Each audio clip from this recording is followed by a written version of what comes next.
Yetunde Adiola.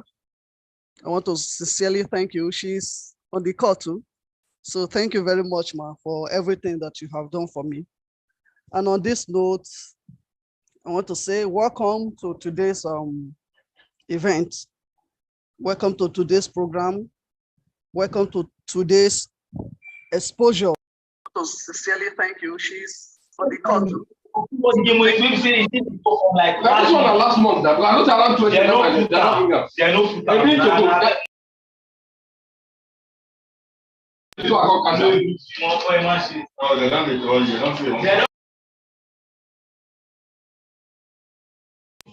show that game where you want cash out. Bring and come across, still they run, never lost.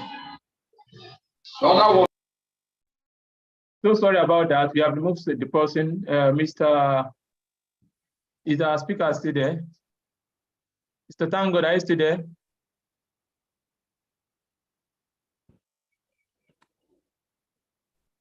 I think Mr. Tango is the network is off. While we wait for Mr. Tango, let's also exercise a bit of patience. I think there is an issue. There's an issue of network fluctuation from a side. Please, Mr. Hakim Mukhtar, please kindly reach out to him, Hakim, so that we would continue this session. I'll be sharing the slide very soon for us to make use of. I'll be sharing the slide.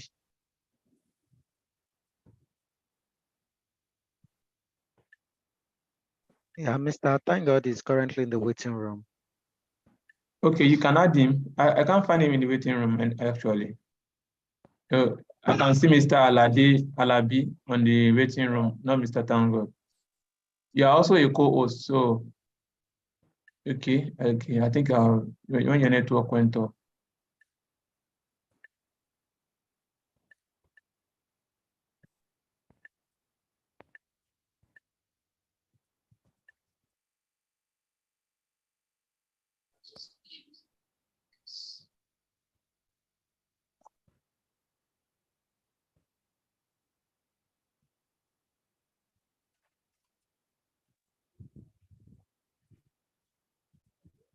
So while we wait for Mr. Tangod, like I was saying the other time, it's quite very important for every professional, especially with the young upcoming ones, to put themselves in a very good position, the position of preparedness. You do not know the kind of opportunity that could come into play. One of these days, maybe when I finally blew, when I finally blew and I become a man of substance, a multimillionaire in health and safety, maybe then I'll have the strength to talk about the path to career progression. Because before you can speak, you need to be a man of timber and caliber, and not timber I still get, I never get caliber. So when the caliber join, then I'll be in the position to speak with people about the journey so far. But it's always good when someone is in a part of is on a path to career progression, to share his experience, so that those people who are coming right behind will see, will know the obstacles, because such person will have seen the obstacles. He or she will know the obstacles that young ones can face and be able to prepare them ahead so that they will not fall into the same obstacle. And one of those challenges is the issue of CV. By the time our speaker finished speaking today, we would give examples of even those that we have actually reviewed ourselves, even in this 21st century. So we have our speaker back with us. Mr. Tangod, please confirm that you are with us now. Okay, yes, I'm with you now. I'm sorry for that break in transmission. All right, please go ahead, please. Okay, so in order not to waste our time, having introduced the topic, unveiling CV practicalities for job realities. It borders on just not, oh, I know the types of CV, I know what they entails and everything, but how do you actually put it into practice? How do you craft them out? What are supposed to be there to actually make your CV, once it appears before a recruiting person, once it appears before a recruiting organization, that will make it successful, that will even create that opportunity for you to have access to interview before talking about securing the job itself. So this is what we'll be discussing today. So on this note, I will be sharing my slide so we can follow. Okay, Mr. Mukhtar, please, can you allow me share my slide? Yes, you can share your slide. You're already a co-host. You can share your slide, please. Okay, thank you very much.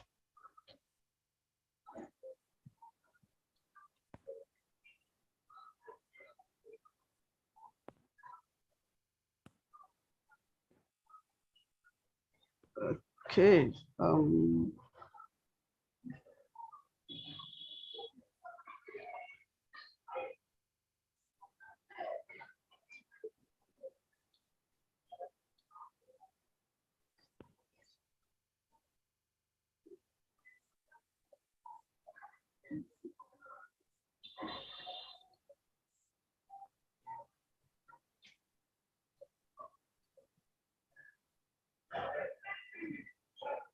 You need to close that.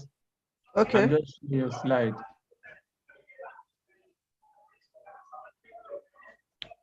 I need to go to share slide, right? No, since you are, I think you use share your slide. You click on share slide. Are you using your phone? I think you are using your system, right? Yes, I'm using the system. Yeah, go to share screen. When you see share screen, then you see, have you opened the PowerPoint already? No, not yet. Yeah, open the PowerPoint, open it, Okay. then go to share screen, then you will see the PowerPoint that you open on the share screen. I think that's it now. Okay.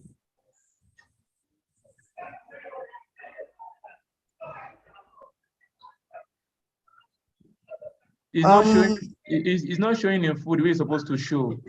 Yes. I don't know how you shared your screen. Okay. Can we see it now? Yeah, but it is how will I put it? There are cutting edges. It is too close. I don't know the time to use save now. It's not the full screen that is showing. Some parts are not showing. You need to reduce the zoom length or the zoom size. Okay. Okay, I think it's fine like this. But even at the top, it's not showing, but I think it's still fine. The body is showing. Okay, please, you can go ahead now. We'll follow.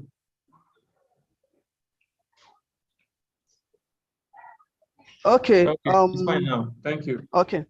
Thank you very much. So, as we said, unveiling CV practicalities for job realities. First of all, we look at the objective for this particular session. What is the essence?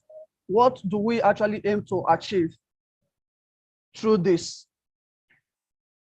At the end of this session, we should be able to recognize the importance of writing a good CV. I will be interchanging CV and resume. I can say resume, I can say CV, but with time, I will just differentiate the two. But basically, we are focusing on resume as a technical word. So recognizing the importance of writing a good resume, to recognize the importance of proofreading for spellings, punctuations, grammar, and meanings. Why? Because your resume, your CV is supposed to be error-free. Supposed to be error-free. If there is an error, automatically there is an opportunity, there is probability that whosoever that is in the front of your CV will probably just dump it one side. Then identify your own skill and personal qualities, because this also play a very good part in you crafting a very good resume. The last one there, which is to draft and type up your own CV or your resume. At least with the basic knowledge, with what you have got, you will not necessarily need to go and meet a professional somewhere to say, oh, help me to craft my CV, help me to do this, help me to do that. With the knowledge you have gotten, putting everything into practice, you should be able to actually craft out a good CV that will create opportunity for an interview. So we'll go ahead.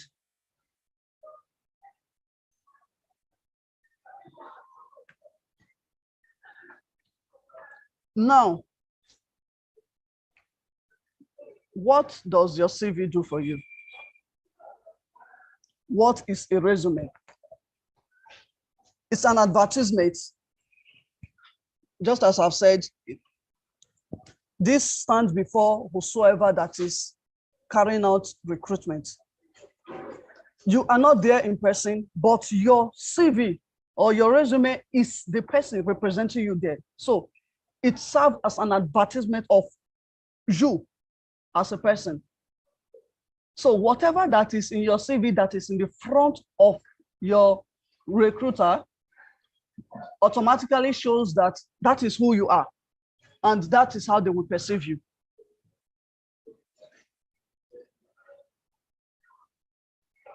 Specifically, it creates an opportunity for meeting between you and the employer. I've always said the CV might not actually give you the job itself. It might not actually give you the job itself at instant, but it creates an opportunity for you to meet that person that will give you the job. That is what CV can do. It is short because to a great extent we have tend to have resume that are so lengthy. That's where the different types of CV and where the disparity between CV and resume comes in play. You should know what you are drafting. You should know what you are aiming at. Technically, when you are writing a CV can be as long as 10 pages, but resume is never like that. CVs are specific to professions, like a professor or a lecturer who is aiming to carry out a research. What they present is a CV and not a resume. So it's specific, unlike resume that is actually used for job seeking. So on this, your resume should, in a real sense, should not be more than 2 pages. Should not be more than 2 pages. It's not trying to limit who you are, but you should be able to infuse yourself into that 2 page, because exceeding 2 pages also has its own implication as far as resume is concerned. Then the content. Resume's content is all inclusive. Your skills, your experience, your education, all inclusive. To a great extent, it might not have room for research work, might not have room for external things that will actually make it so bulky. I know we are trying to ensure that, oh, the recruiter sees this and says yes, gives you a thumb up even before you come, but it should be concise to a great extent, taking away irrelevant things that are not supposed to be there. And just as I've said earlier, purpose for resume to get you an interview. To get you an interview. Why I added employment there is because if you do well on the interview, automatically employment will come in, except if there are some factors that place beyond the recruitment tenets. But in a real sense, once the CV gives you an interview and you blast the interview, the employment is there. So these are some of what we actually look out for as a resume, what a resume entails for you.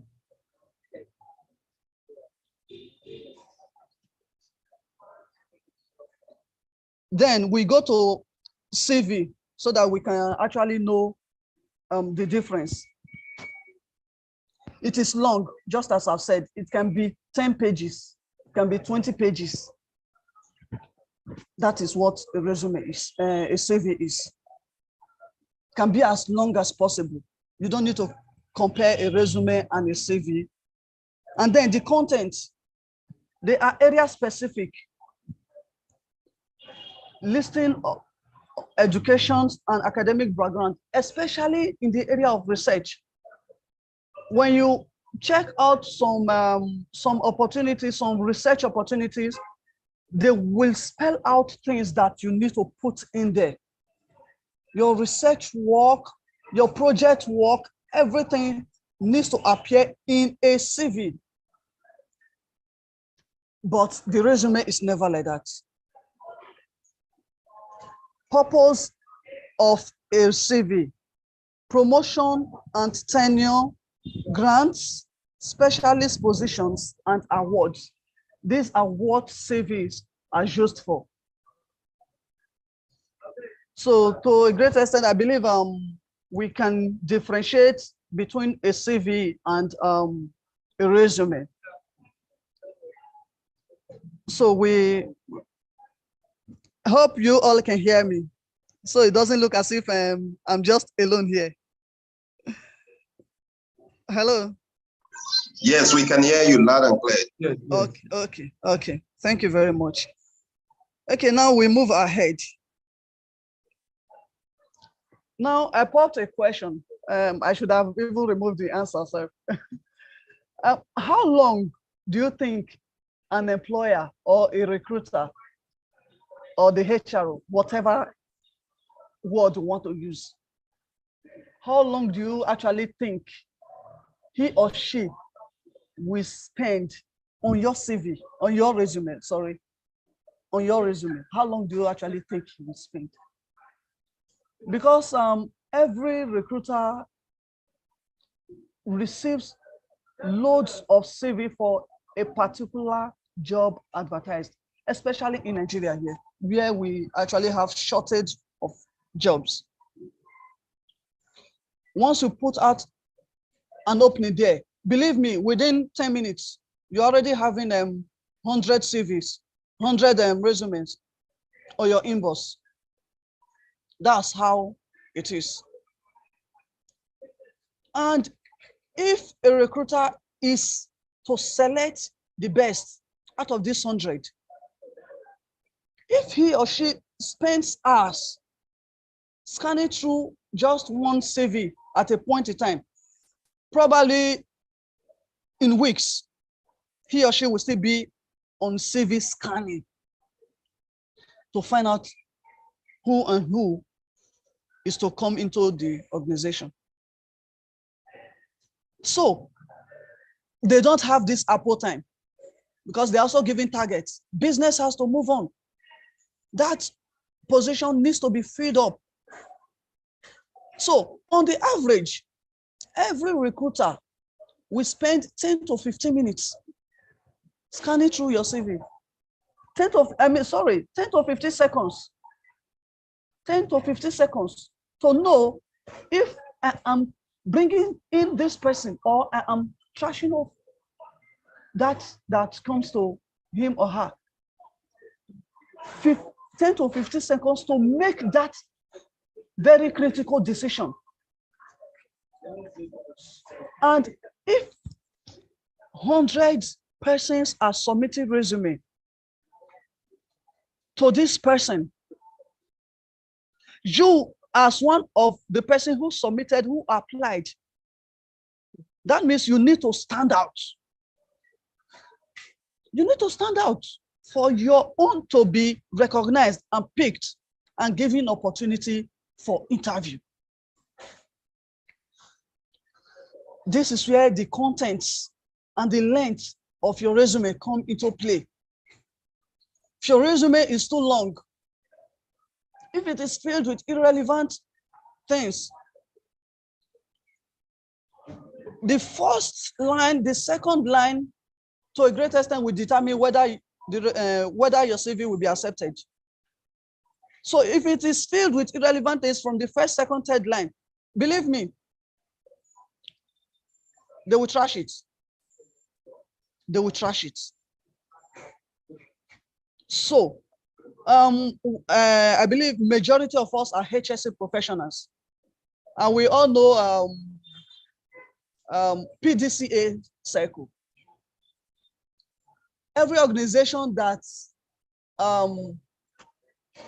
is working with the ISO management, whether adopted or subscribed, PDCA cycle is always implemented. It's always implemented. It might not be spelled out, but the PDCA cycle is always implemented. Planning, do, check, and act. That is what your resume should be too. You see an opening, the first thing you need to do is to plan. One mistake most of us make, once we just see an opening, I know people are rushing to meet up, actually. People are rushing, and let my own get there before the time elapses and all this stuff. But that does not mean that you should not plan on how to craft your resume. In planning, look at the requirements. Look at the requirements that have been stated there. Then before you even start writing whatever it is that you want to write.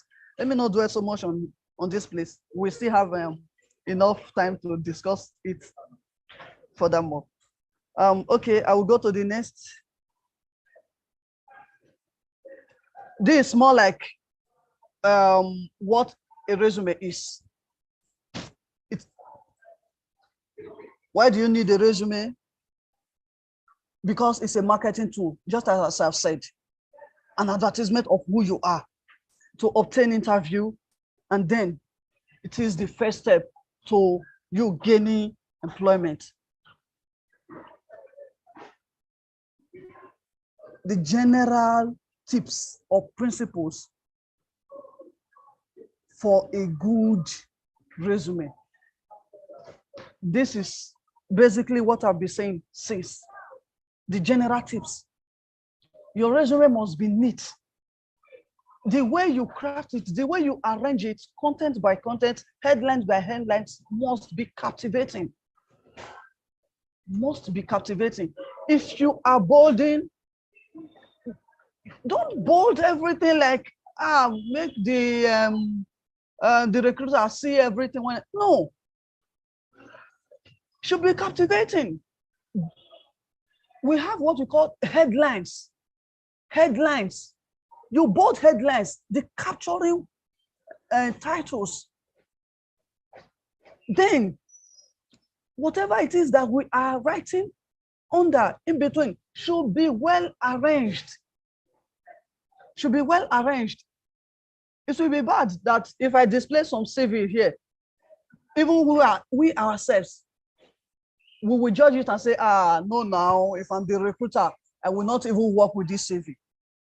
Why? Because we tend to actually forget what the CV should look like or what the resume should look like, and actually focus on the end point. May I get the interview, or may I get the job?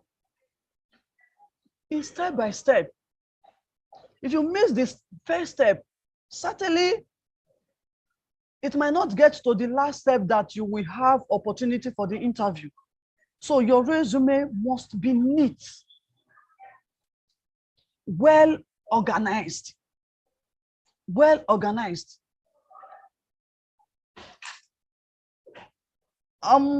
Most times, because of the urgency, we tend to edit our CVs, our resume with a mobile phone.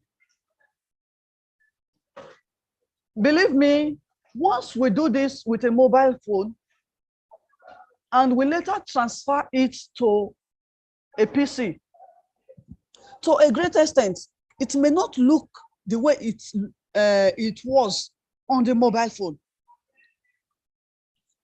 Why? Because they are two separate softwares. They are two separate softwares. When you transfer it and you check critically, you will discover that some words probably may be joined that seem separated on your mobile phone. So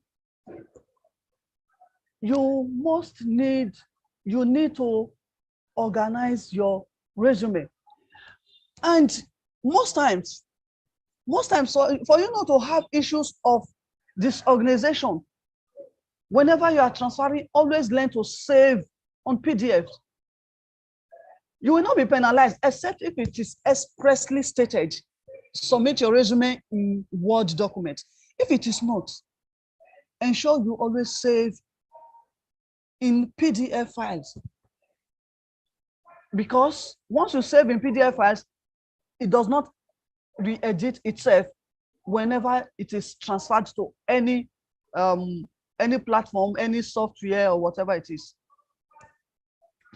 So it should be clear, well organized, and logical. Well organized and logical. It should be concise. Should be concise. Only relevant and necessary things should appear. Only relevant and necessary things.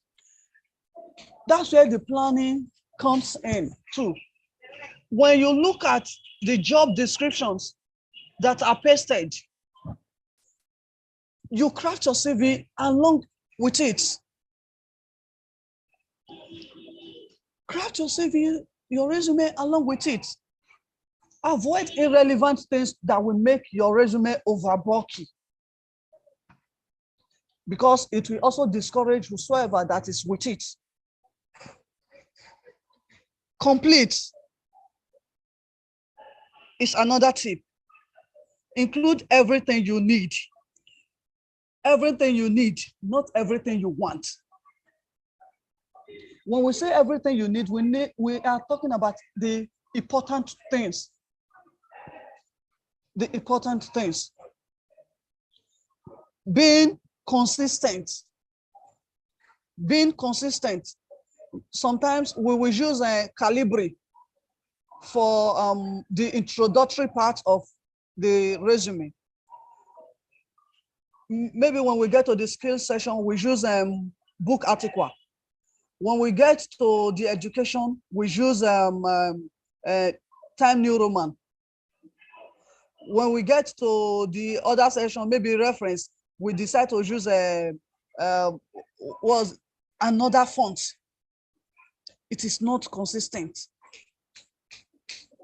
Your CV, your resume, your CV should have the same font type, the same font type. If you are using Time New Roman, use Time New Roman throughout. If you are using Calibri, use Calibri throughout. If you are using book article, use book article throughout. Don't miss font types in your resume. It makes it look like, you know where fowl normally play. That's what it makes it look like. Have a start. On font size, yes, it can differ, but not to make it as if it's a design. You will use size 14 here. You use size 12 here. You use size 9 here. You use size 24 here. This mainly occur whenever we have so many things on our resume, and it tends to exceed probably maybe 2 pages, and we are trying to concise it to 2 pages.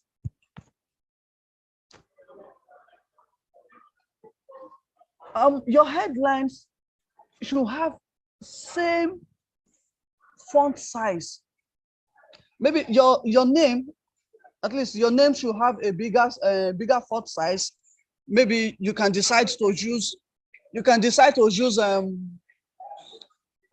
say size 16, size 20, size 24. The summary, the education, the reference, I mean, those captured words should have the same size, font size. Then, whatever that is written under them, okay, let's say a professional summary, NHSC personnel for 10 years and all those blah, blah, blah that want to write under the captured words should have same sizes. The one under the summary should not have a particular size, and then the one under education have another size too. Consistency matters a lot. Then, being current, your resume should be current, up to date. Up to date. Sometimes we tend to craft a resume that is not up to date. Maybe the resume we used about 6 months ago. 6 months ago, and you have an opening now, that is what you are still using. Meanwhile, you have acquired some skills, you have acquired some knowledge that are important to that which was advertised. Because it is not up to date, those things tend to be out of your resume. Your resume should be up to date. Should be up to date, current. Just as I've said, same font throughout. We move ahead. Then we come to the part of the CV, the resume. We come to the part of the resume, the section. Once we know the sections of the resume, important sections, then it will to a great extent also help us to craft our resume. We have the header. We have the header. We have the career objective or career summary. Some might decide to use professional summary, whatever English you want to use. Then we have the skills section. We have the work history or the experience, whatever English you want to use. Then we have the education section. We have the professional certification training section. And then we have the reference section. These sections should be able to take 2 pages, or if possible, 1 page of your resume, depending on how you are able to craft it out. What should appear on the header of your resume?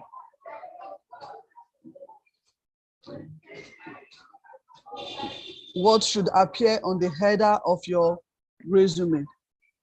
Your name, your residential address, your email address, LinkedIn profile, and then your telephone number. And we are talking of being up to date, being current. I believe as at 10 years ago,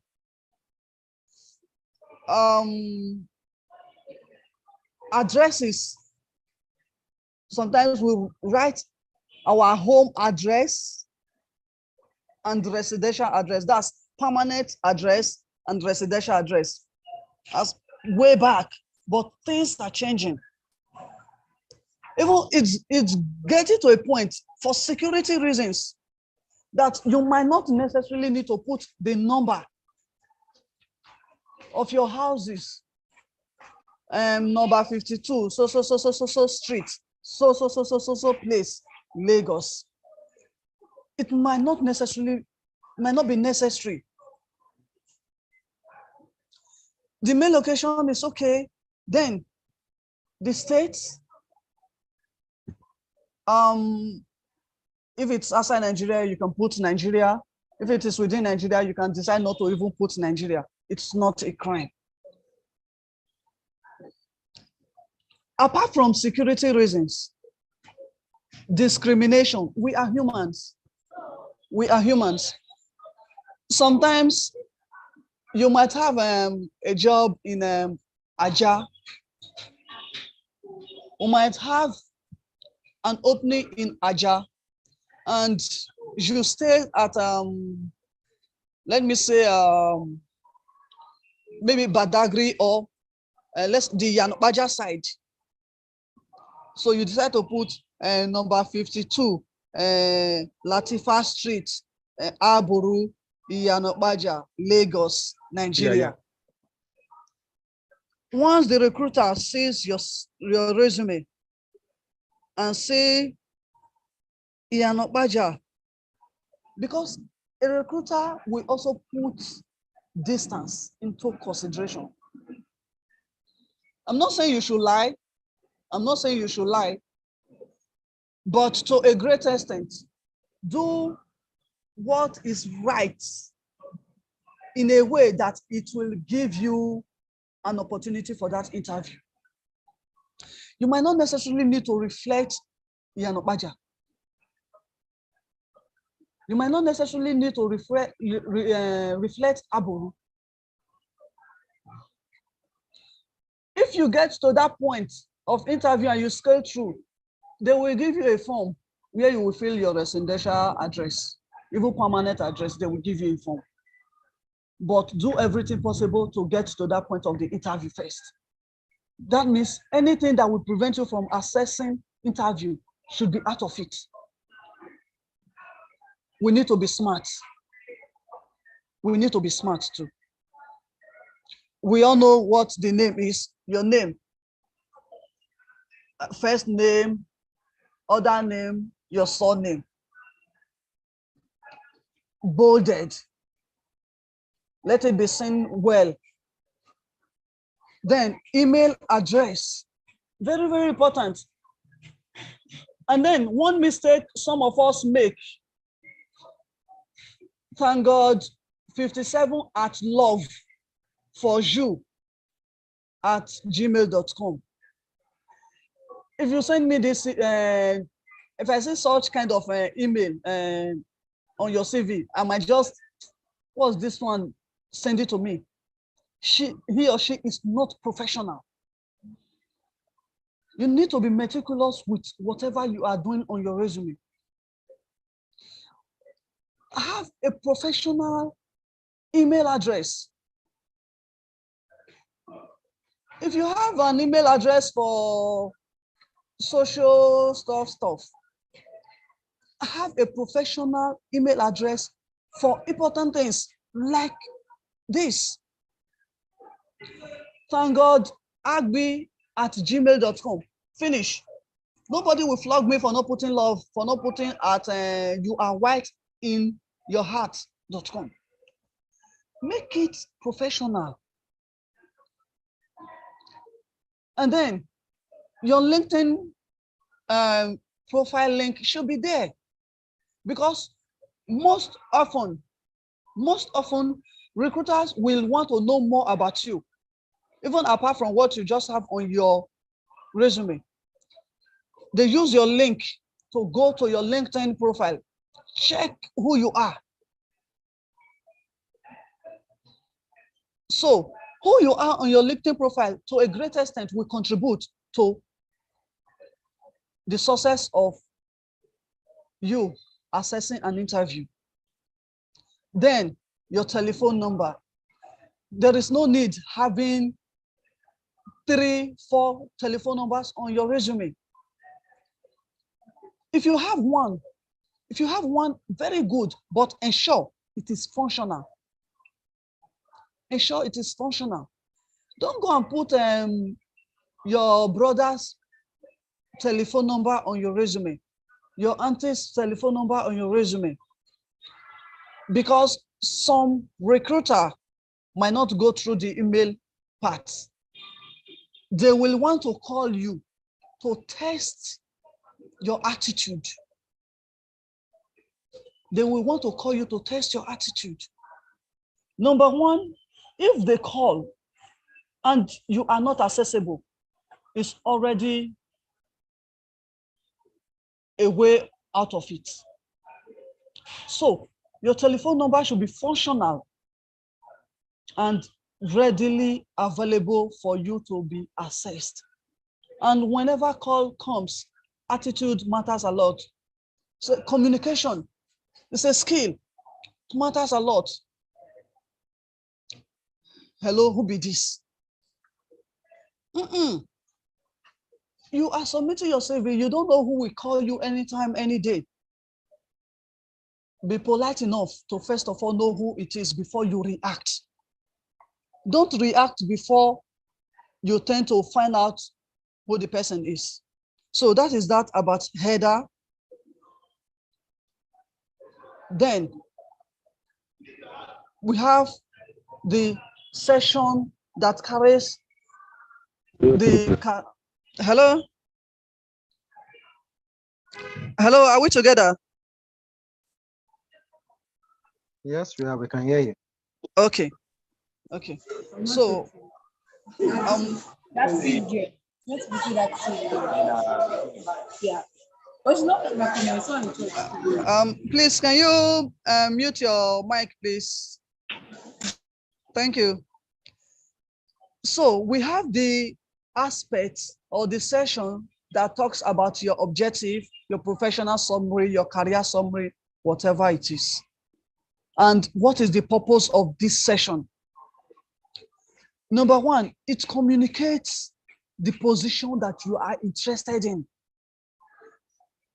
In as much as sometimes you are requested to attach a cover letter to your application, your resume should also state what you are going for.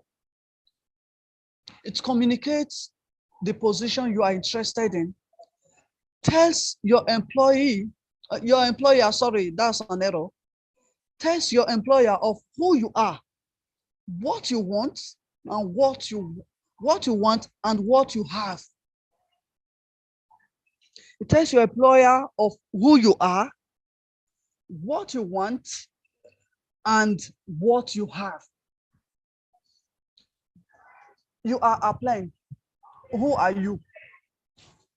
Like when during interview, you will always be asked, tell me about yourself. That is who you are. It should be spelled out. Should be spelled out,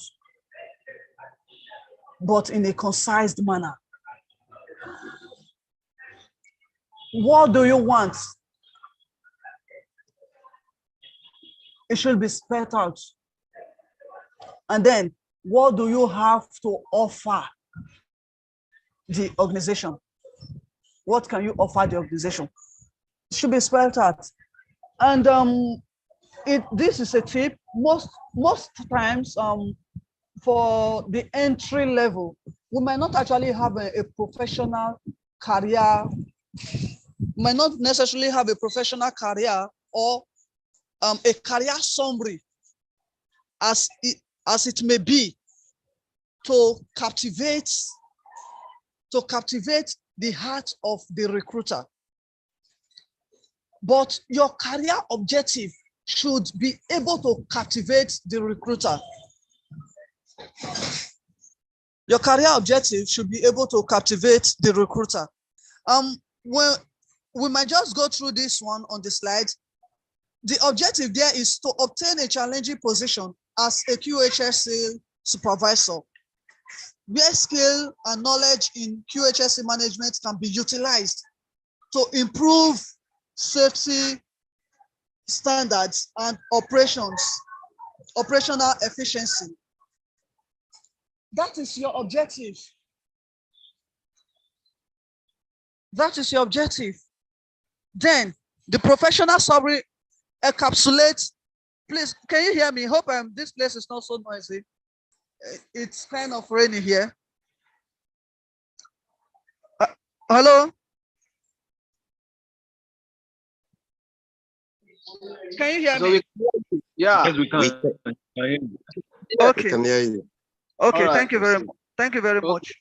All right. Then the professional summary should encapsulate your experience, what you have delivered and what you wish to deliver. The professional summary actually focus more on what you have to offer and who you are. A dedicated and result-oriented QHSE personnel with numbers of years of experience in so, blah, blah, blah, blah, blah. Then setting out what you have done, because it is talking about your career summary, what you have done before, what you have achieved. And then possess excellent leadership and communication skill with the ability to work collaboratively with cross-functional teams to achieve organizational goals. This is already telling you that with this that you have implemented before, you can also implement it again to achieve the objective of the organization. So that is that. We move ahead. Then we have the educational session. Your school, starting from the current one comes first, or I mean the recent one comes first. If you just obtain your master's should come first before the bachelor degree or the other one, that whatever it is. If you have 2 masters, the first one should come first. I mean, the recent one should come first, but it should be what is relevant to what you are aiming for or aiming at. Should be relevant to what you are aiming at. The school, the course of study, as it is displayed here, the location, good and fine, it won't take anything away from you. The year, good and fine, it won't take anything away from you. And then, if it is a situation where you stopped at the bachelor degree level, you can, to a great extent, add the secondary school, but leave out the primary school. It's not important. It's not needed. Leave out the primary school out of it. If you have your master's and your BSc is okay. Leave out secondary school, leave out primary school, so as to give you room to put in more important things. The secondary and the primary, they are not really important, as the case may be. Bachelor degrees, okay. It's okay. Then that goes with your professional certification, relevant professional certifications or training. I know sometimes we might want to prove to the recruiter that we are all encompassing. We know we are vast in knowledge. So you see a situation, you are applying for an HSC related job, and then you are bringing in a customer service certification. You are bringing human resources certification. It's not necessary. It's not important in respect to that. I know sometimes we are doing all these things to make our resume feel loaded, that we have skills even outside the HSC. Only bring out relevant and important certifications on your resume. On your resume. Because you actually have other parts that you need to bring in. Stop bombarding your resume with irrelevant things. It's good to have knowledge, yes. But if it is not stated expressly on the job description or the requirements, if it's not stated expressly and it has nothing to actually do with what you are applying for, there is no need for it. Take it away. Take it away.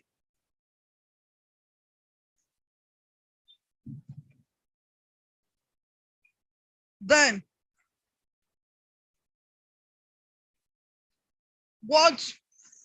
sorry, I'm having issues saying this. Okay, what should form part of your experience?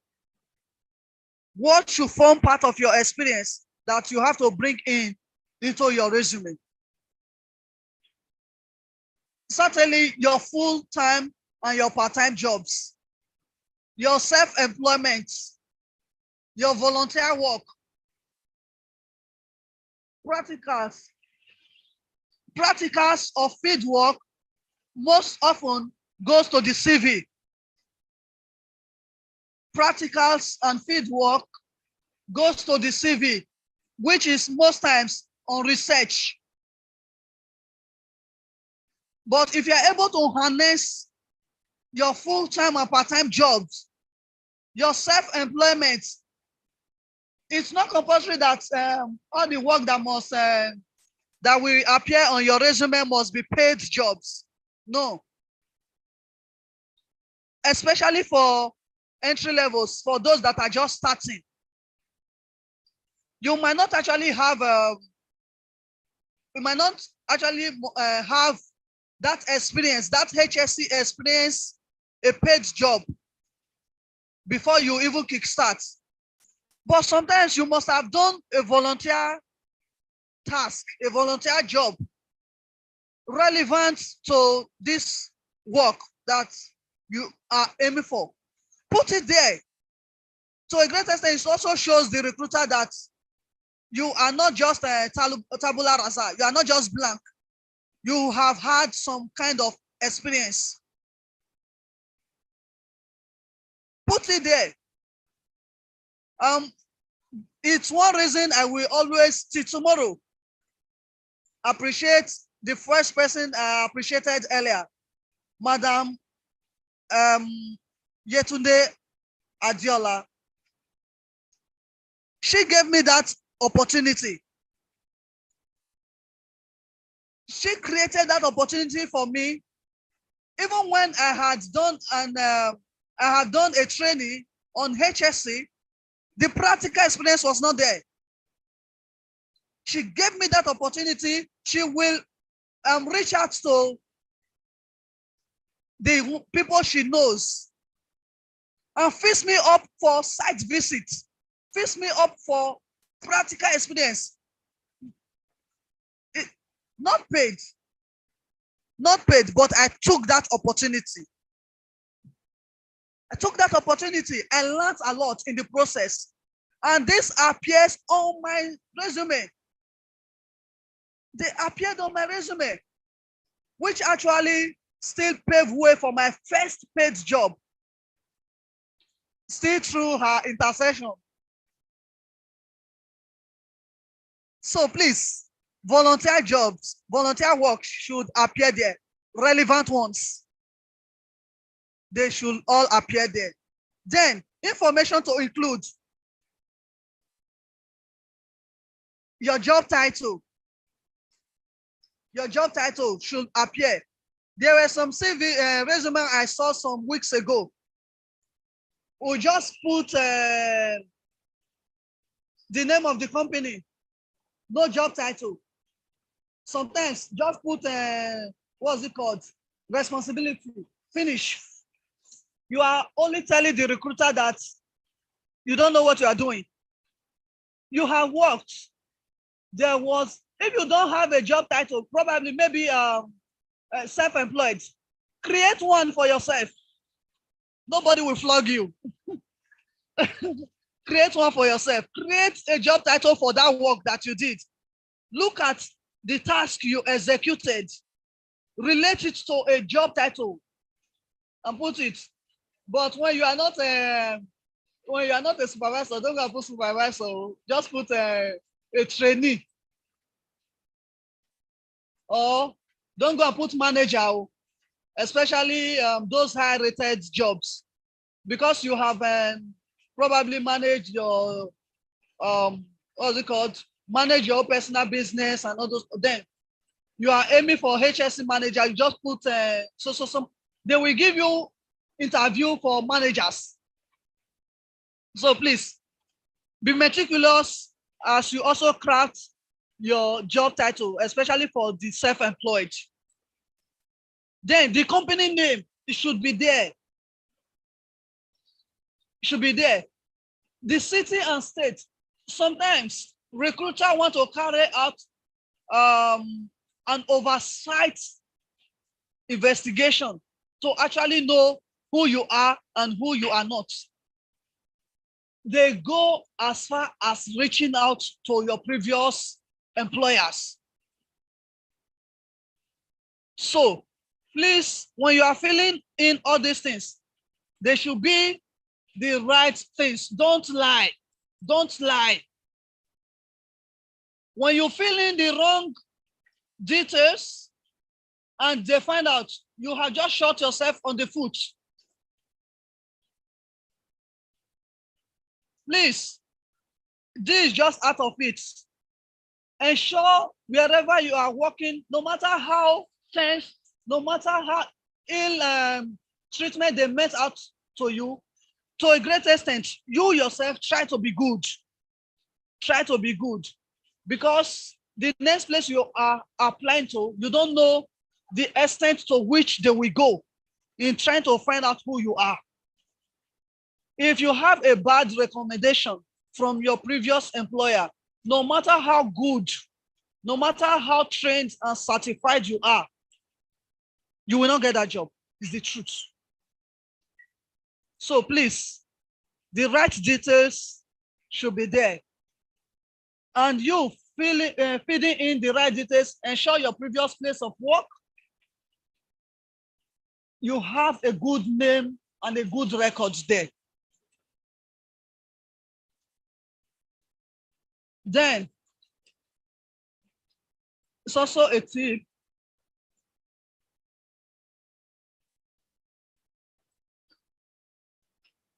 Use bullet points whenever you are crafting, especially when it has to do with those responsibilities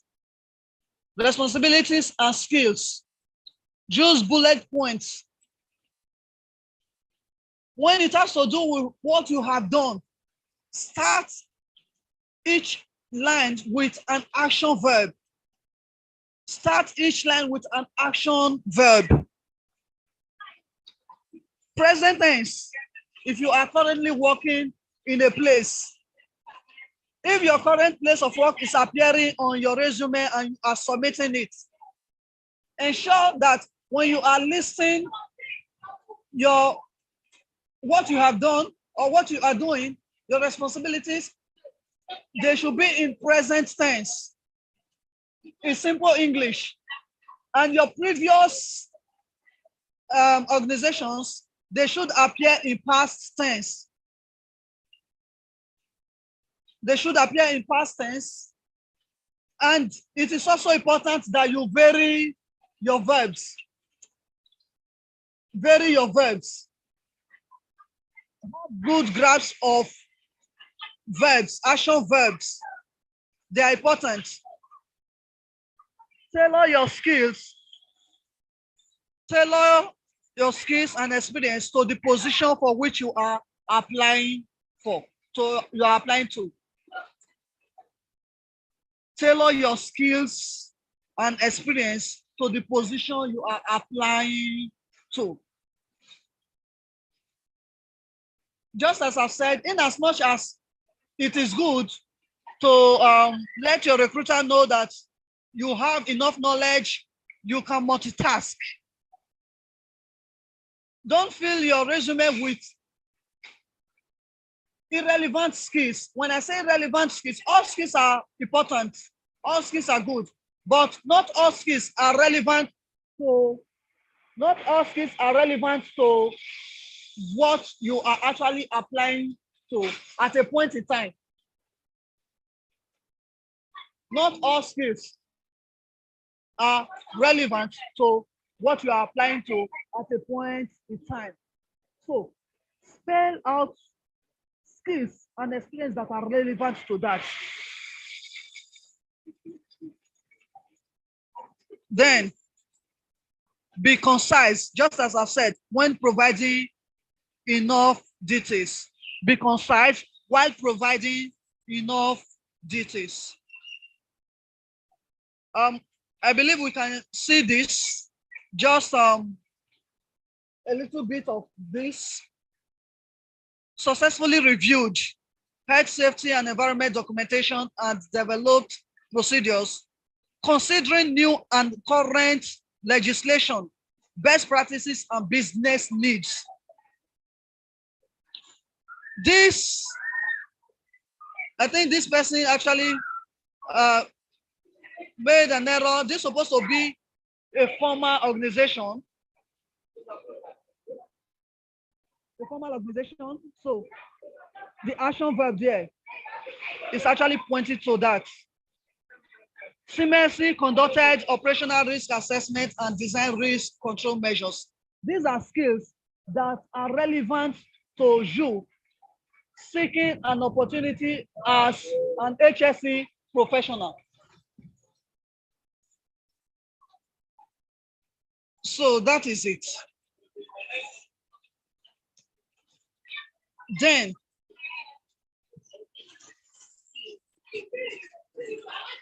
achievements and award.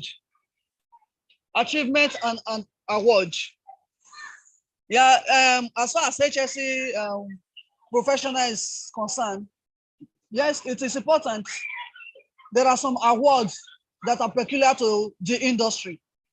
As some of us already know, very soon, the what's the name now?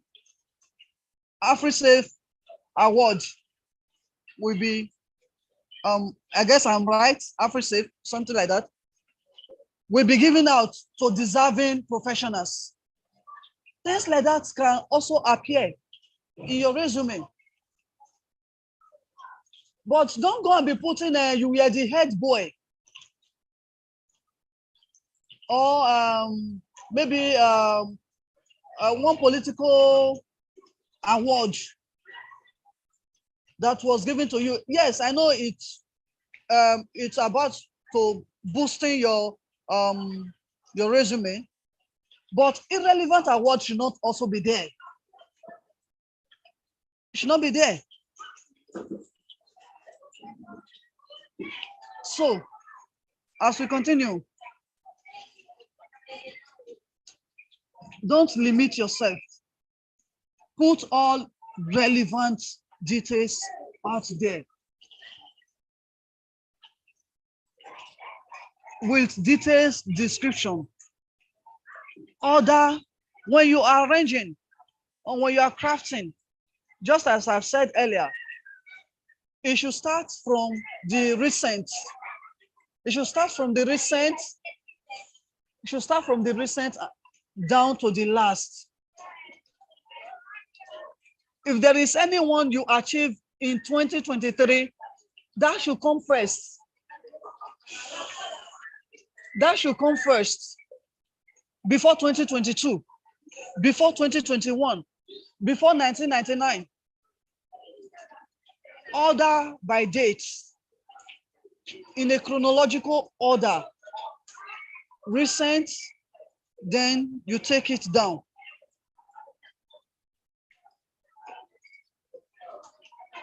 And then we are to rank order by importance to the career objective. This is not actually contradicting the order by date.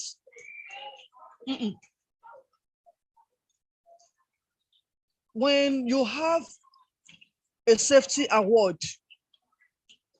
then you have another award in another industry for the fact that you are applying to this safety related position.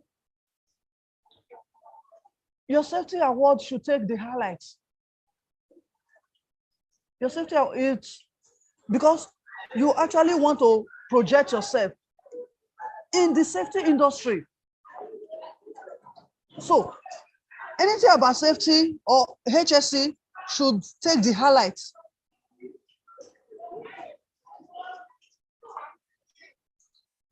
Then emphasis should also be on leadership role. Remember, we are talking about achievements and awards. Because if there is no leadership role played, there is no way an award will even come to you. There is no way to come. So highlight leadership roles. So it doesn't look as if you are just picking it from somewhere. So it doesn't look as if you are picking it from somewhere. Ensure that the organization's name appears. It makes it look or makes it more authentic. Just as I said, some organization might have enough time to go and start carrying out investigation to know if this person, all these things that he has given to us, if it is true. If it is true. So it is very, very important that all this appears there. So if we go through, we see this on our screen.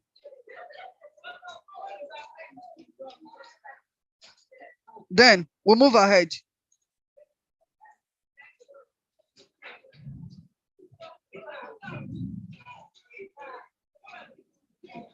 This is more like repetition. Ensure to state the skills that are relevant to the job you are seeking for. That is why it is always important, very, very important. No matter how fast you are in meeting up with the application deadline, don't always overlook the job description and requirements. Very, very important. Because the job description and requirement will help you in selecting the relevant skills that you want to craft into your resume, except you will want to use a generic resume, which is not always the best. Using a generic resume is not always the best. Craft your resume to the job you are applying for. If you are doing that, you are putting that into practice. The aspect of the skills is also important. And now, we have soft skills and we have hard skills. Soft skills and hard skills. Yes, you are applying to a particular role. Don't just focus on soft skills alone. Don't just focus on soft skills alone.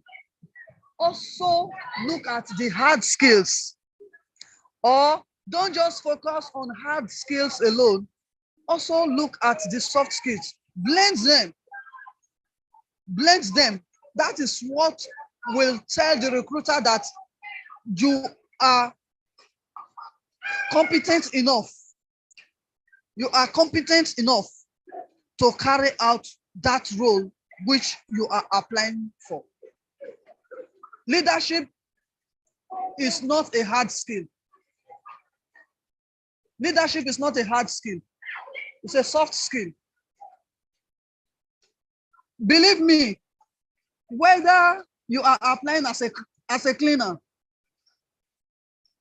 if it is detected that you do not have leadership skill, organization might not consider you.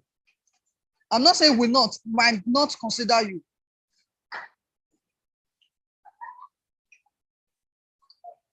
That is what it is.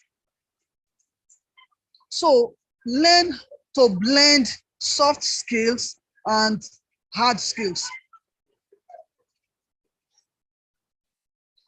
It will, to a great extent, give an opportunity for that interview that we are actually waiting for. Then, the last section of every resume is always the reference. Sometimes we call it referees, whatever name we want to use on it.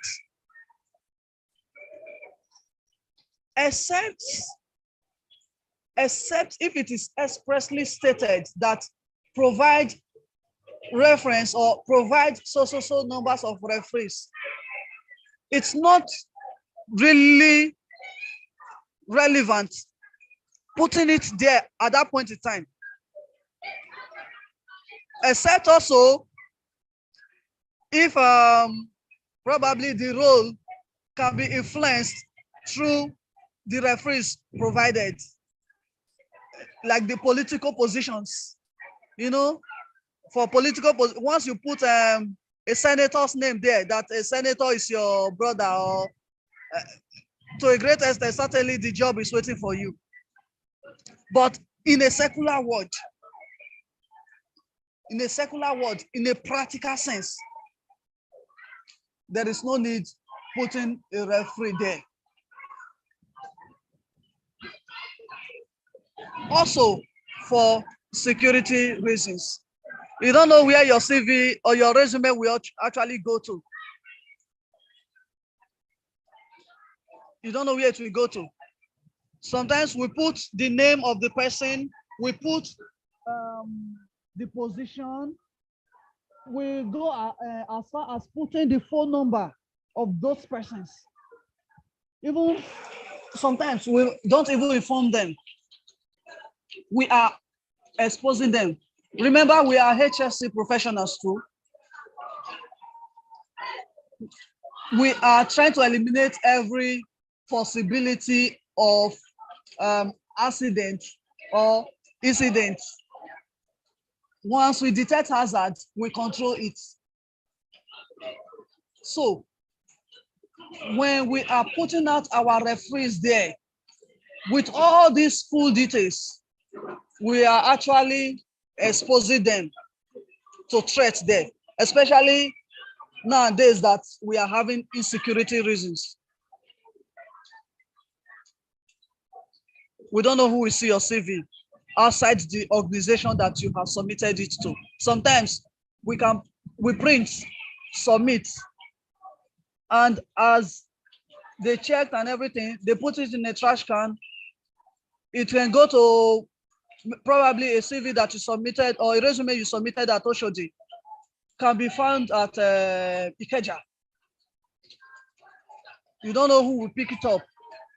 See so person, the managing director of so oil company. The phone number is there.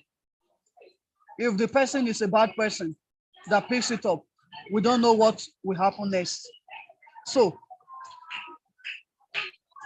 if you scale through the interview and you are given the job, a form will always be given to you to provide your guarantor or your referees. So, as we can see what's on the screen, you are not trying to tell the organization that you don't have a referee or you don't have anybody that can actually say something about you. You are only be conscious and politely telling them that if you request, I will provide them anytime, any day. That is polite enough. And no organization will take offense on this. So please, available on request. My best advice. It might not be a standard like ISO standard and all, but it's my best advice. Available on request instead of putting them there, except if it is expressly stated that your referees must be there.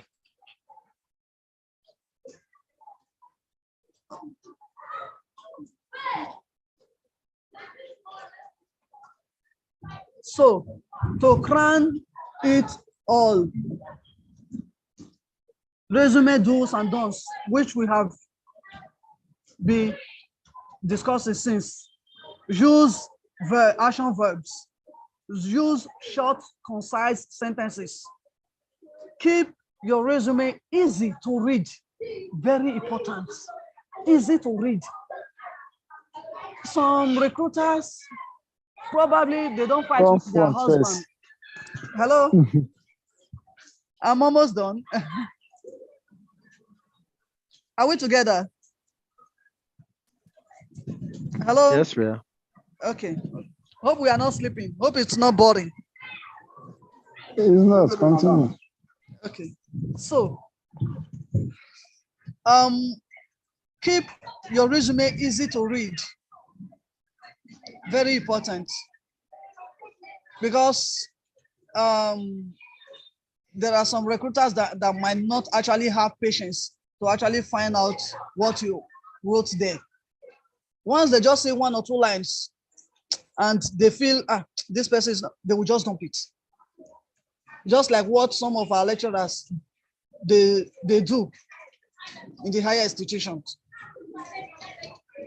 So please, your resume should be neat and easy to read.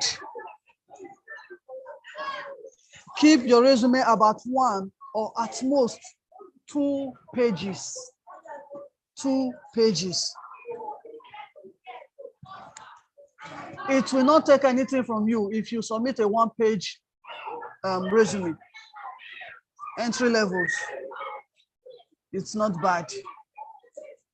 You will not be penalized. But if it enters 2 pages, good and fine.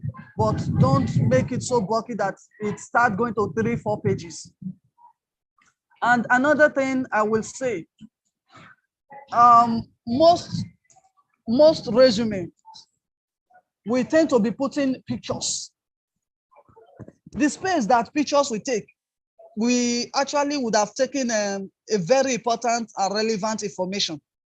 We use picture to, if you are not applying to beauty pageants or those fashion related something, what is the essence of putting a picture on resume? It's not advisable. It's not advisable. Put in your normal details, you will be called.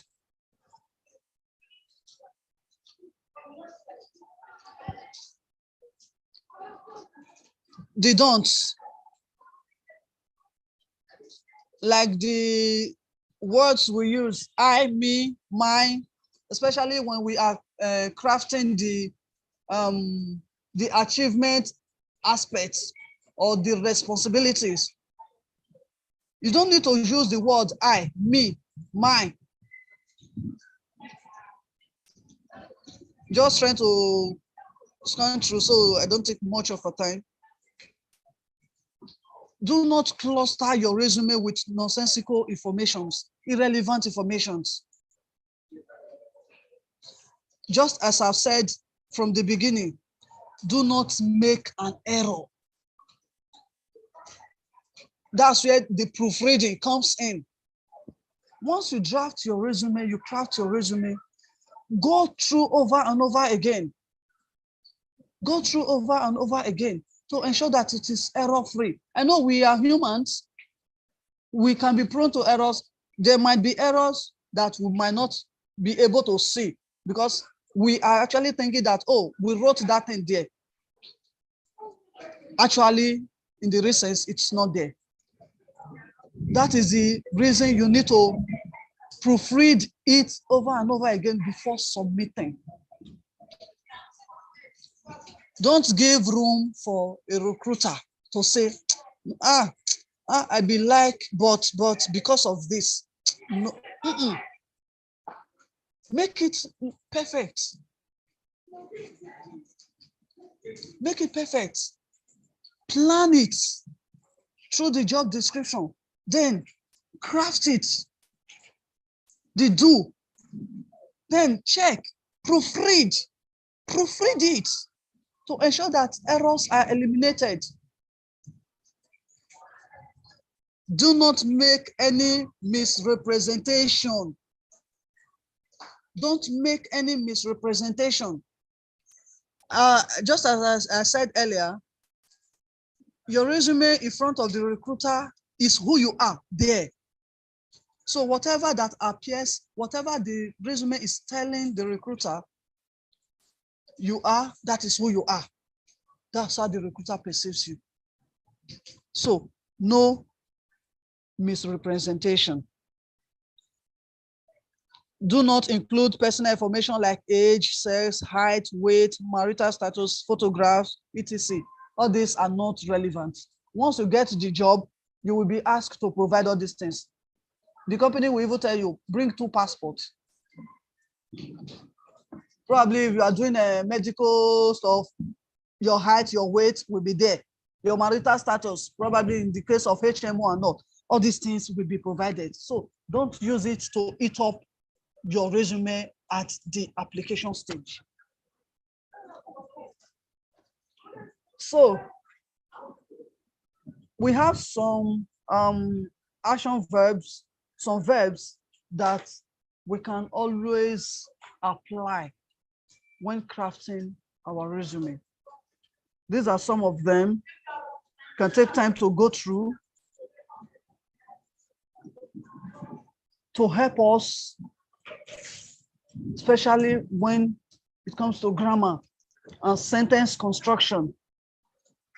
Instead of repeating one action verb several times.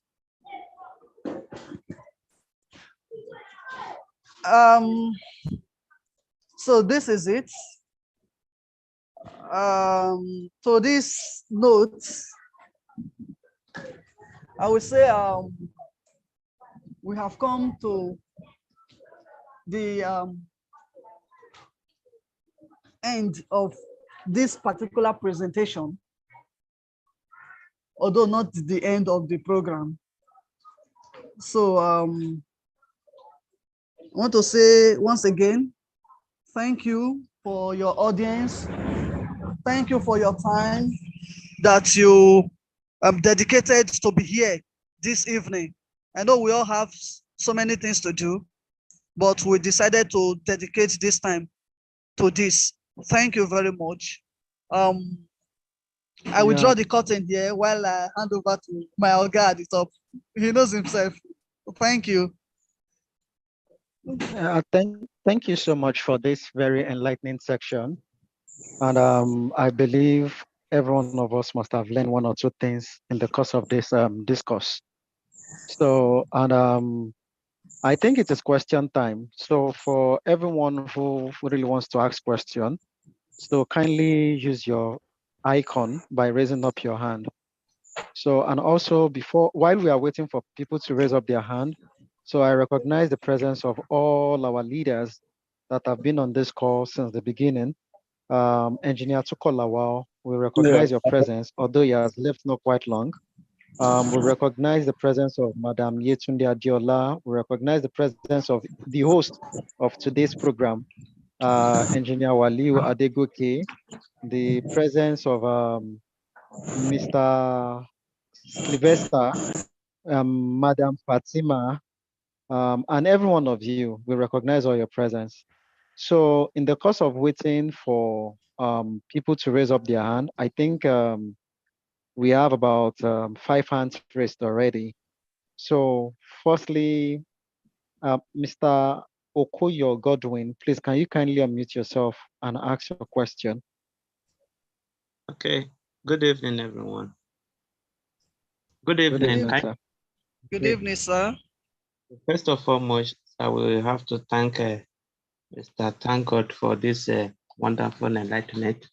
My question is just simple and straightforward. Although I missed out part of the part of this enlightenment because of network before I later joined. But when I later joined, I don't know if that area has been discussed. But what I want to ask is just simple. I want to ask in regarding to situation whereby somebody have a working experience of not up to a year for different organizations. For example, you work in this organization maybe like 3 months and that project ended. You work another one like 6 months, that one ended. You work another one, that one ended, just like that. If you are drafting your resume, how are you going to input this information that you work in so place, you work in so place? That is just my question, sir. Okay.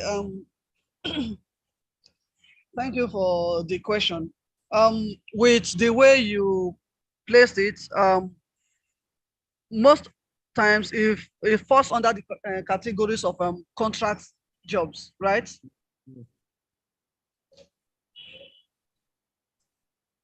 And if it is so, put them there and indicate contracts, because it's an experience.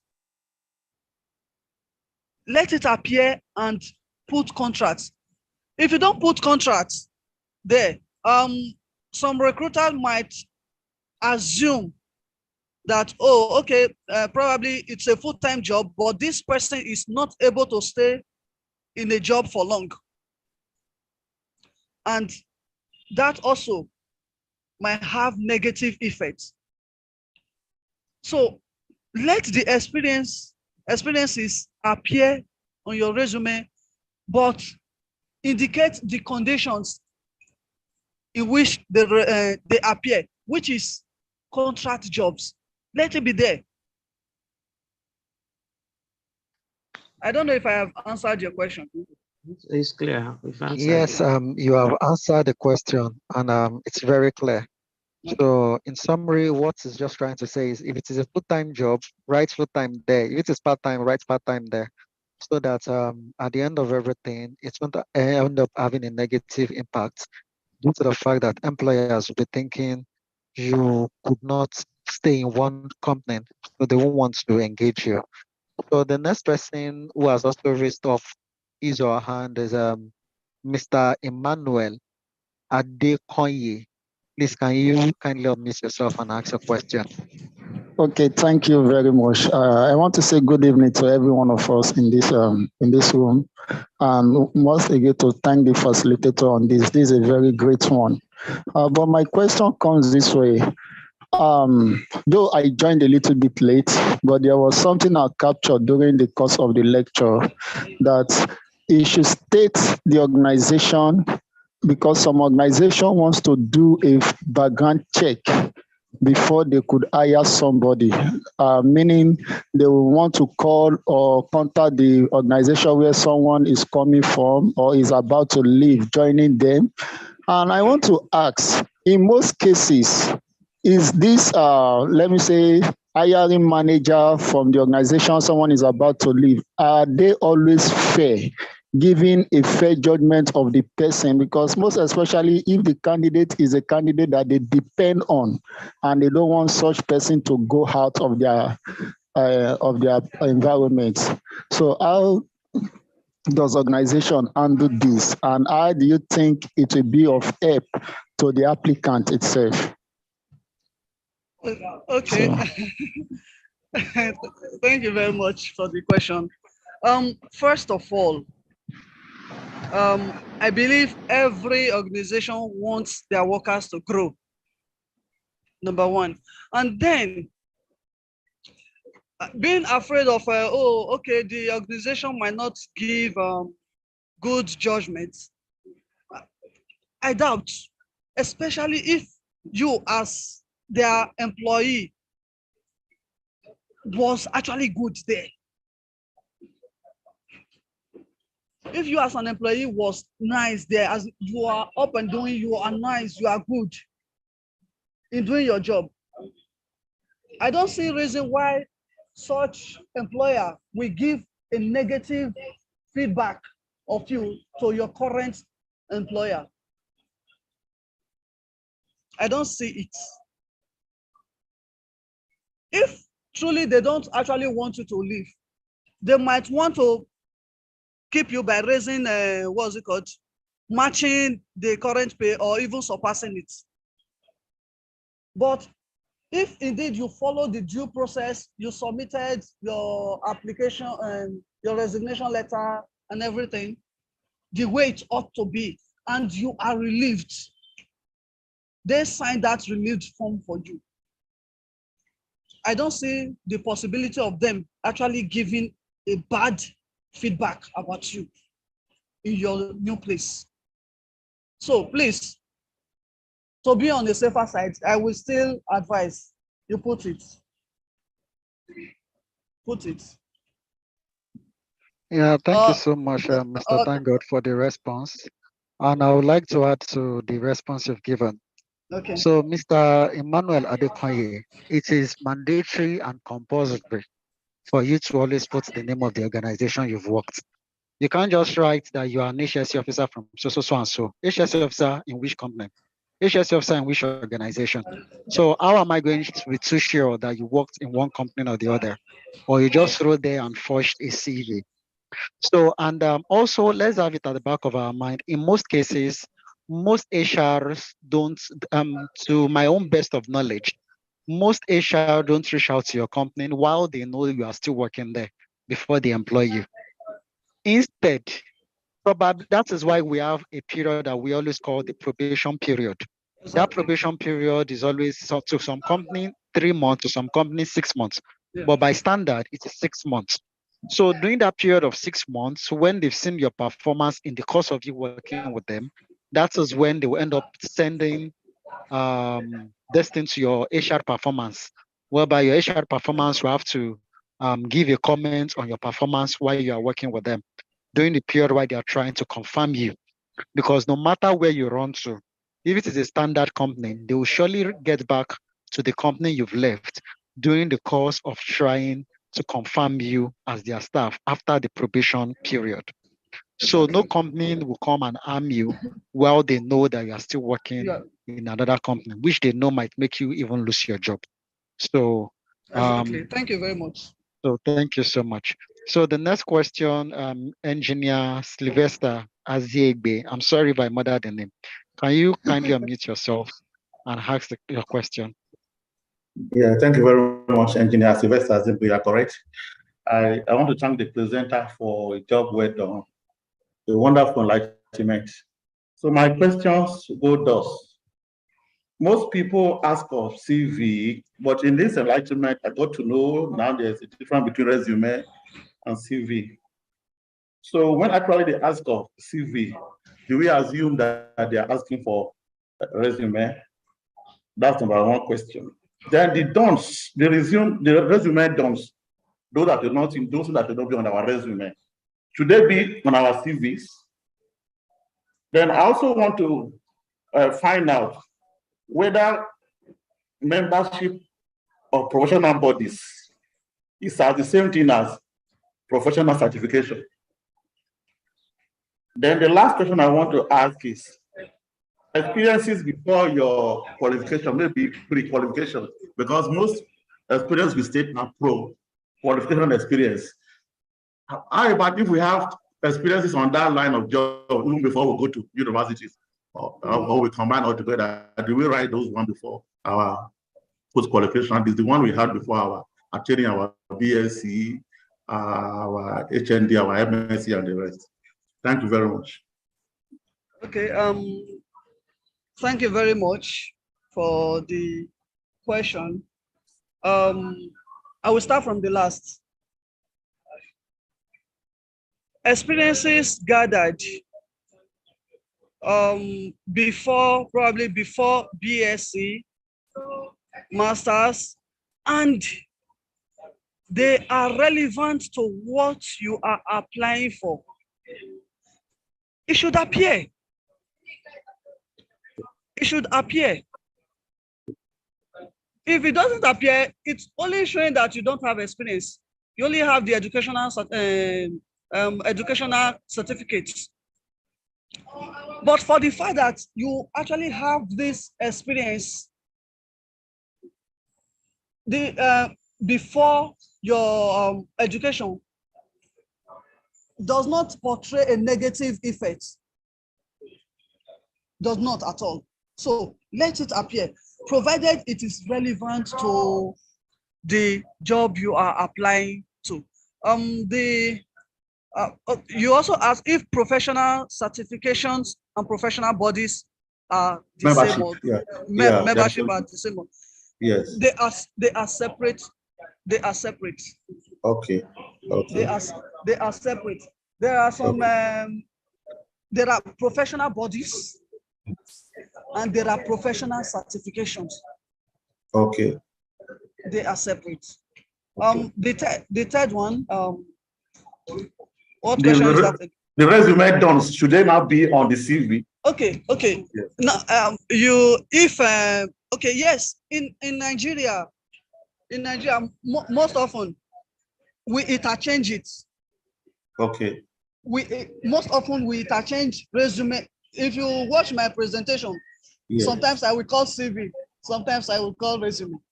Yes. Most times we interchange it. So if you are submitting to organization and they say CV, I assume it is resume too.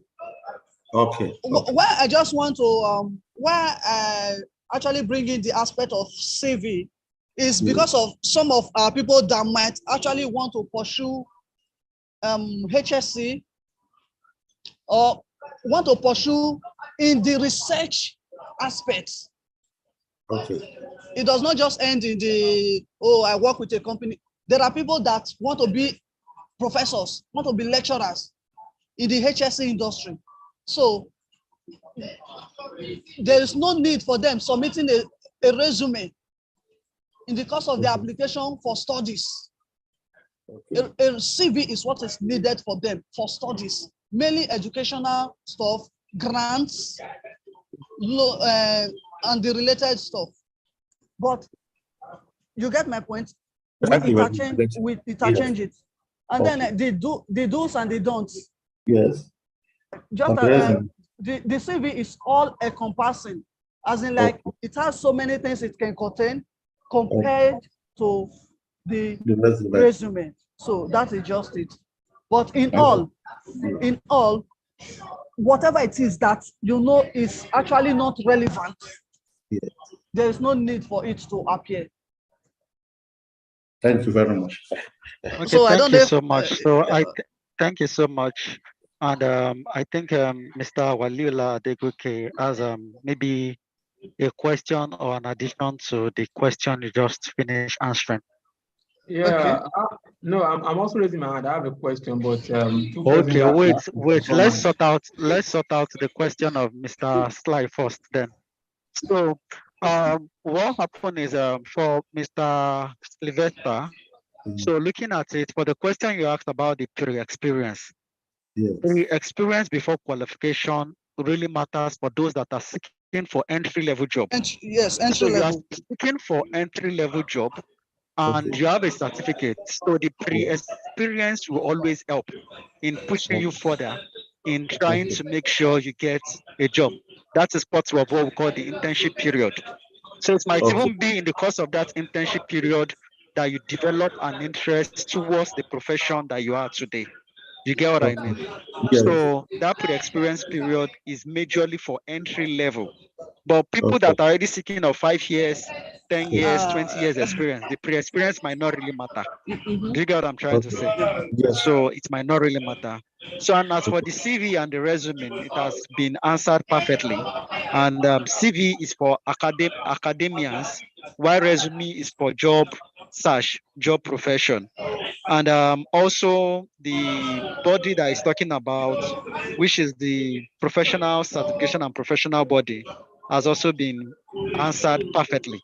So let's move to the next person. So Mr. Waliu Adegoke, so you can ask your question. Not me. Mr. Samuel and Mr. Addition are their hand before me. Okay, I'm following the list. So you are the one at the top. That's why. No, Mr. because I'm the Samuel old. Onomave. Yeah. Mr. Samuel Onomave. I'm sorry if I murdered the name. Please, you can No kindly problem. unmute and answer the question. Good evening, everyone. Good evening, sir. Sincerely want to appreciate you for organizing this program. And also, I want to thank the facilitator. He really enlightened me too much on this. But at the course of the lecture, he said some things about the skill headline on the CV or resume. And he mentioned two things. One was hard skill and soft skill. I just wanted to throw more light on that. I don't really understand what the two really means, the difference between the two.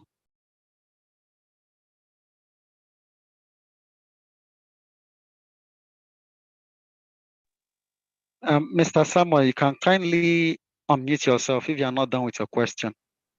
Yeah, I'm done. Did you hear the question? Did you hear the question? Yes. Mr. Tangod, are you there? Yes, I'm with you. So do you get the question? He said he wants you to throw more light to what is hard skills and what is soft skills. Okay. Hard skills and soft skills. Most often soft skills are inbuilt. They are only developed from inside. Let me just use that layman language. But hard skills are acquired. Risk assessment is a skill. Risk assessment, you need to go for a training to acquire it. Leadership, to a great extent, in as much as we go for seminars, we go for some kind of exposure to actually build us in leadership, but it is inbuilt. It just will help harness.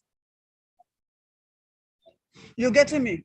So soft skills are most times inbuilt. Leadership, good communication,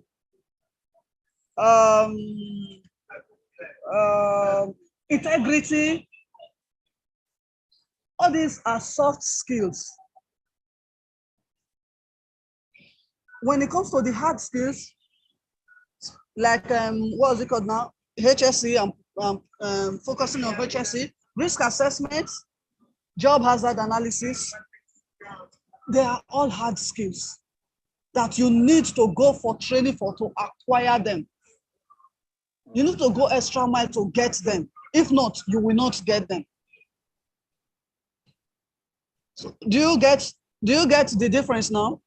Yes, I get the difference. Sir, sorry. To also add to it, simply like our speaker have already said, when it comes to hard skills, they are the things that you use directly for your job. For example, a carpenter who, exactly. Yeah, a carpenter, or even a safety officer who supervises job, risk assessment, developing job hazard analysis, the technical part of what you do, an accountant who knows how to use data analysis, who knows how to use Excel, those ones, they are hard skills. But when it comes to soft skills, they are what is behind the hard skills, how you make it. Soft skills mostly has to do with relationship between your work and the environment and those you work with. For example, when talking about emotional intelligence, their soft skills when it comes to one that's leadership skills, active listening, anger management, communication skills. All these are soft skills that you must have alongside with your hard skills. Hard skills is the job itself that you are doing. While the soft skills are what makes you to be able to use your hard skills in order to improve yourself. Okay. I hope that is much. That is very clear. Yes. Thank you very much for that. All right. Thank you. Yeah, thank you so much for the addition and the contribution, Mr. Waliola. So the next person on the list is Mr. Adesonya Kolawole. Please, can you kindly unmute yourself and ask a question, please? Hello, good evening, everyone. Can you Good evening, sir. Can hear you.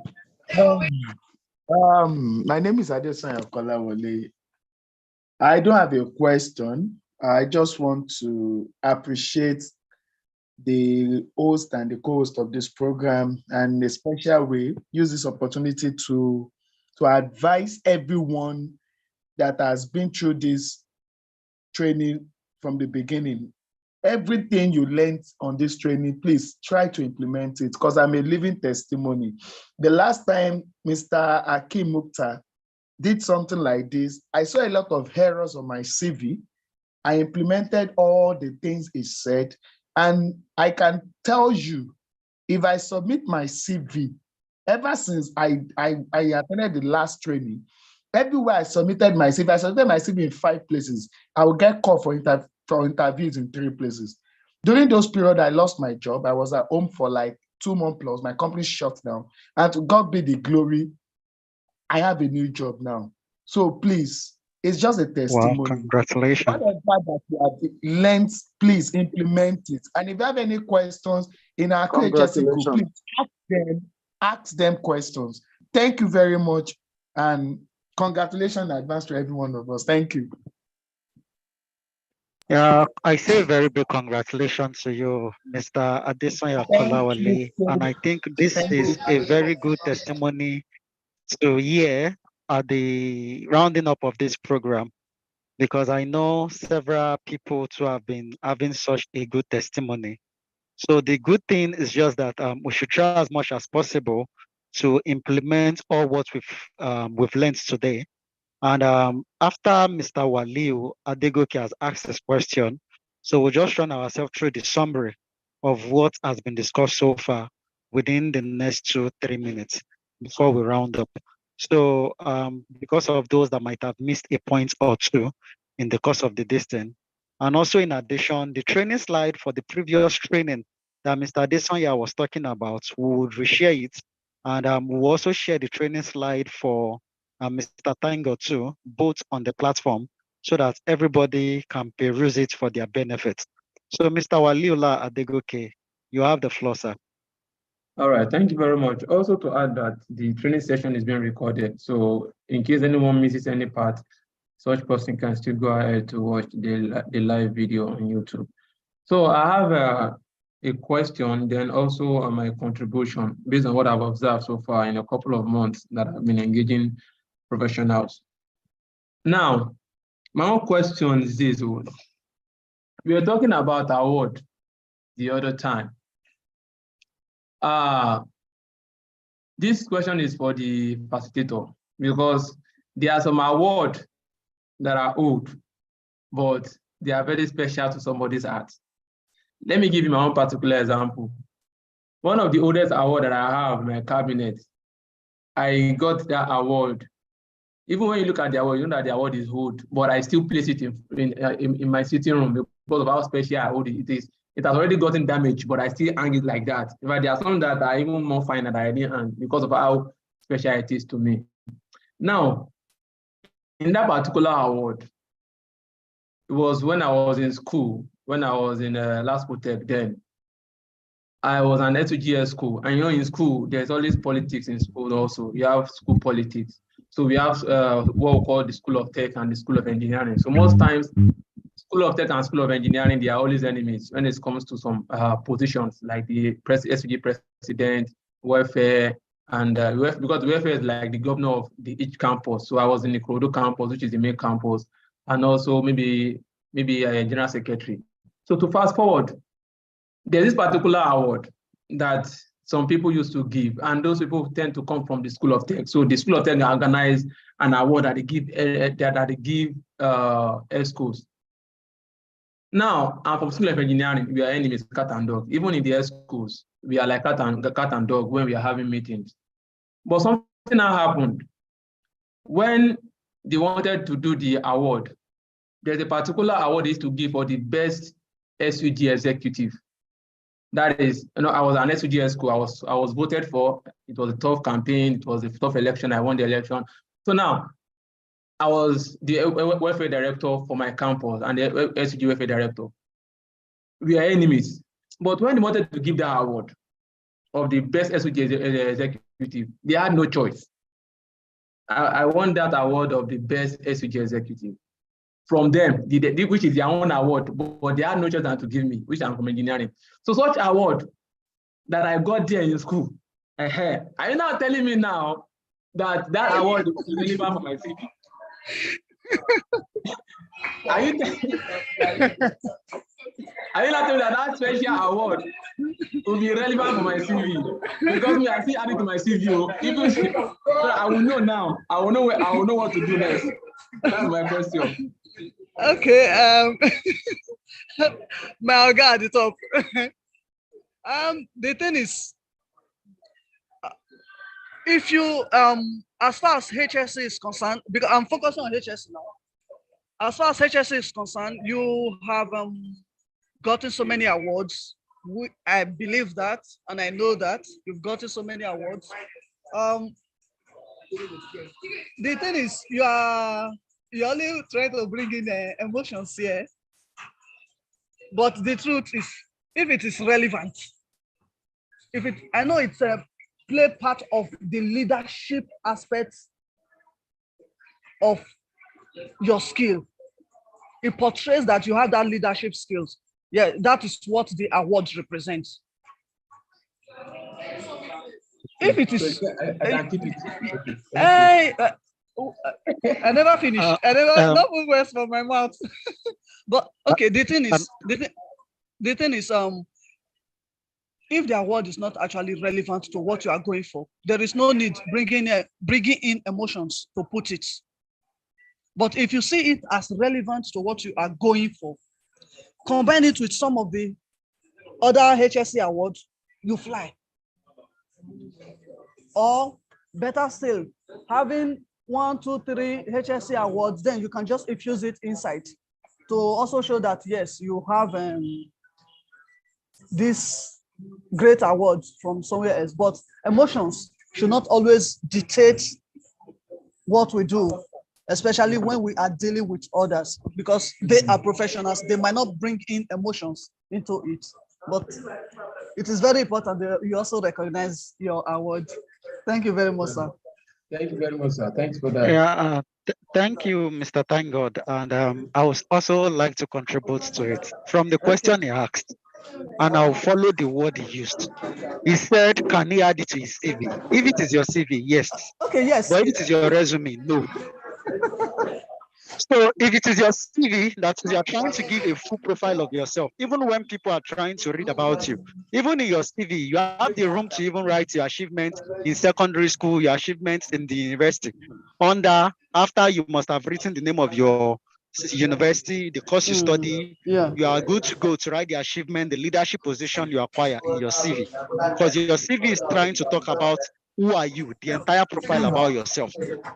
So, but when we are talking about your resume, no, it is not required because it's not needed for the position you're applying for. It's a soft skill. Why are talking about soft skill? I get him. Looking at it, your political thing. It's not like as if you want to come and become a political leader in this thing. I get what I'm trying to say. So the fact remains that if it is your resume, because your resume must be It must be kept very short. So all those things that will make it so bulky to the extent that the employer or the application tracking system might not really have the sufficient time to be going through. So because adding your word to it, adding that to it, adding that to it might end up making your CV too bulky, and your resume too bulky, and your resume should be at most, for someone who is within the year of mid-year to professional year, at most 2 to 3 pages. But for someone who is in the entry level, at most 2 pages and minimum of 1 page. So for your resume, it might not be needed. I stand on that, and I stand to be corrected. I will use abbreviation and code, so I won't be much. All right. So engineer, you said you have a contribution to add too. Yes. I don't know if I wanted to talk about what I said, but let me just go to my contribution quickly because of time. So based on, thank you, Mr. Tangod, for a well-detailed explanation on the subject matter. So part of what I've experienced or what I've realized, even in this 21st century, after so many talk, we still see people doing some basic mistake. We might look at it like it is basic, people should know about this, but you'll be surprised that people still don't know. For example, people still use some name, people still don't use their name. Maybe because when they downloaded their CV, you know, when you download some items maybe from a particular place, maybe it's your CV, but you downloaded it from the email will automatically give it a different name, maybe a code or something. Instead of them to rewrite, to rename it before sending, they'll just send it directly. It is still very common. As simple as that looks, I will ask for CV, that please, I need a CV for a safety officer, and you see some CVs, ABOG, random name, just code, something like that. They will still send it. Some will still use my CV, my real CV, my original CV, my updated CV, my safety officer CV as their CV name. Even when a recruiter is having, like, automatic, immediately someone posts for a job, before you know it, imagine that, just put yourself in that position, that you want people to apply for a job, and they're sending CVs. They are sending like 30, 40, 50 CVs, and automatically within 2 hours, within 1 hour, you are seeing like 15, 20, 30 CVs. And the truth is that looking at opening each person's CV, looking at the name alone will discourage people from even opening. And there's one thing that is happening now also. If you look at CVs that drops on emails or drops on WhatsApp, you see that even before the person loads or downloads that CV, the first headline of that CV will automatically show. I don't know if I'm correct. The first headline, before the person download or open the CV, the first headline will automatically show. You are very correct. You are very correct. That first headline. So sometimes people might not even need to open your CV. Just looking at how you arrange the first headline is enough to just say, okay, let me click and open. Because the person has a lot of CV, and most times, because of the 21st century and what we are facing now, recruiters don't actually have that luxury of time again. They don't have the luxury of time again to start going through. There are a lot of graduates every day. Look at Unveiling yesterday. I was just seeing posts assuming like I'm useless in my life. I don't have anybody in Unveiling. People were just posting about Unveiling. They are graduates every day. They are graduating. So people are looking for jobs. They don't have that luxury of time. Make sure that headline, like Mr. Tango said it, make sure you make that headline attractive as much as possible with the basic details. Then some CV, when you open them, they are disorganized. They are not arranged, no bullet point, no subtitle for each of the layers. They are just randomly arranged. Even, please, let us work on that. Let us try and organize our CVs. Then job description, like Mr. Tangod said, some job description are not relevant to the role. You see people who send this to you as safety officer, but you'll be seeing job of technician, so job of operator. I worked in Dubai. No matter where you work, this is related to safety. So please, let us try to link our job description to the job requirements. Then most of us, we have a very, and this is the other side of the coin, the other twist of the other side of the coin. Some of us, we have a very good CV, beautiful CV, maybe because we're giving people to help us to develop that CV. But we can't defend the CV. Don't go and build a CV that you can't defend. Yes, you see some people, they have beautiful, everything well highlighted, beautiful. But when it now comes to interview, they are unable to defend what they've written on their CV. You should be able to defend what you have on yours, because they assume that the CV was developed by you. Though, like he rightly told us, it's actually resume, not CV. But because we are used to saying CV, make sure you are able to defend your CV. And some of us, unfortunately, still don't know how to write simple English. It's so disheartening. And that's the truth. Sometimes HR people would deliberately tell you to reply their mail, or would deliberately send you a mail for you to reply. Some of us don't have simple, we can't spell simple words. And sometimes they feel discouraged. You'll be chatting with some people most times now on WhatsApp, you request for your CV, and you are chatting on WhatsApp. Formal disclosure, but the person cannot communicate well.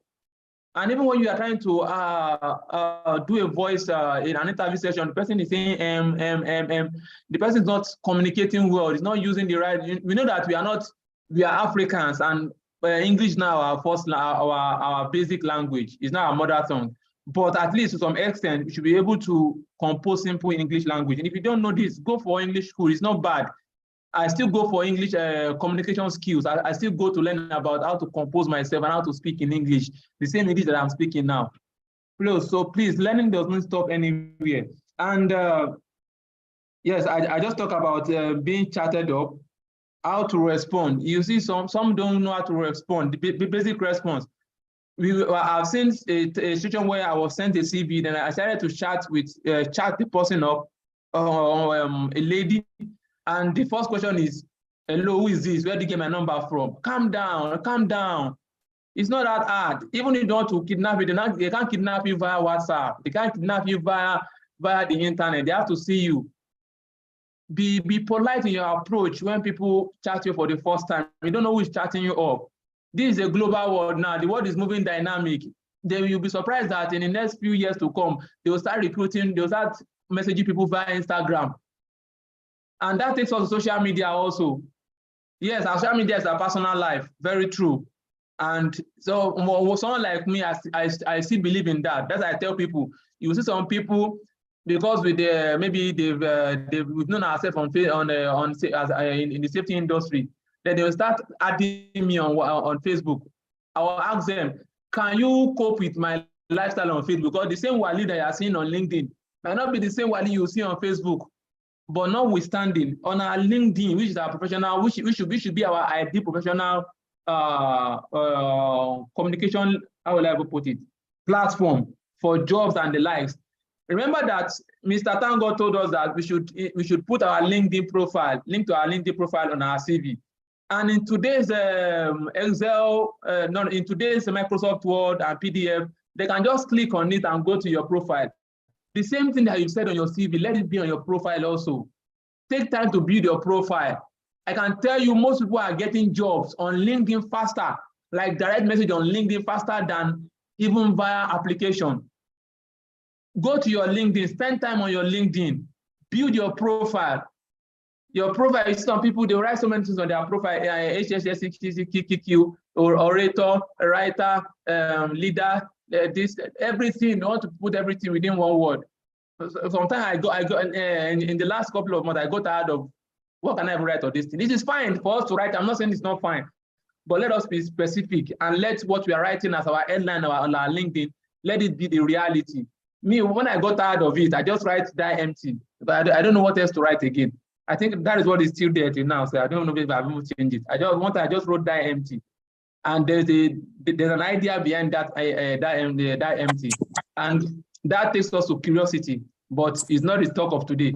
Because sometimes you can make your CV or your profile to be curious, that the person the HR will want to know what's the meaning of this. The person can be curious, but don't go and do curiosity that will make them to hiss and go. So that is my own contribution to today's session. Thank you. Over to you, Mr. Hakim.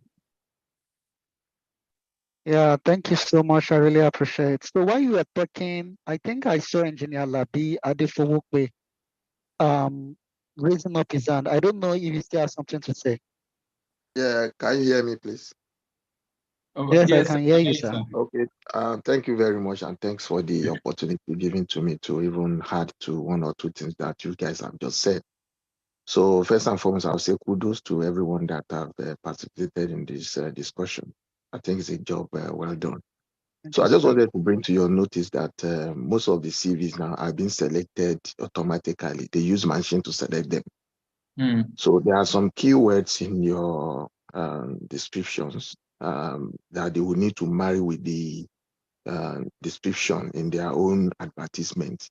If those words are not reflecting in your CVs, you will not be selected or you will not be shortlisted. Then just to react to the unionism at Lagos State Polytechnic and like of that. So it depends on the requirement.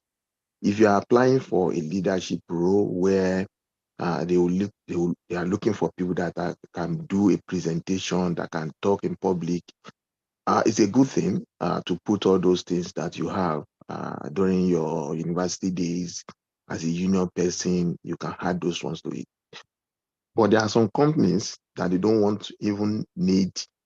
They don't like unionism, so they don't want anybody that will come and be raising hands and be mobilizing people against the will of the company. So that is always a negative for whoever. So you need to check your the description in the advertisement and to know whether it will be required for you to put all those things, because they are scared of bringing people that will be leading the union, that will be protecting and like of that. So you have to be very sensitive in whatever you are putting in your CV. So on the second note to that, I think we are missing up a lot of CV and resume and like of that in Nigeria. Precisely. I think the issue of resume came like 10 to 8 to 10 years ago. Then we start modeling up the CV and the resume. Resume is just like a summary, like a 1 or 2 page thing, while CV is more of maybe 6, 7, 8, 9, 10 pages for you to put a lot of information in it, all those things that all your theses that we have written, your projects, a lot of things that you be putting there, your article. That is more of the university or academic or something. So for the resume, it's just like a summary, 1 or 2 pages for you to capture a lot of things there. Then you made mention of a bullet point. I think in Nigeria it is doable, but now in for example, Canada and US, they are moving away from the bullet points. If you put bullet point, then it becomes a negative thing now. And when you put a bullet point and also put in like a full stop at the end of bullet points, so it's not really constructive. So there are a lot of things like that. So whatever, we in Nigeria, I think whenever you are sending your CV, you need to check in details all the requirements in the description and ensure that it reflects on whatever CV, and always put things that you can defend. So I comply to all those things that you just said. So thank you very much for giving me this opportunity to just add 1 or 2 things to it. I appreciate you guys. Thanks. Yeah, thank you so much, sir. Thanks for the contribution, sir.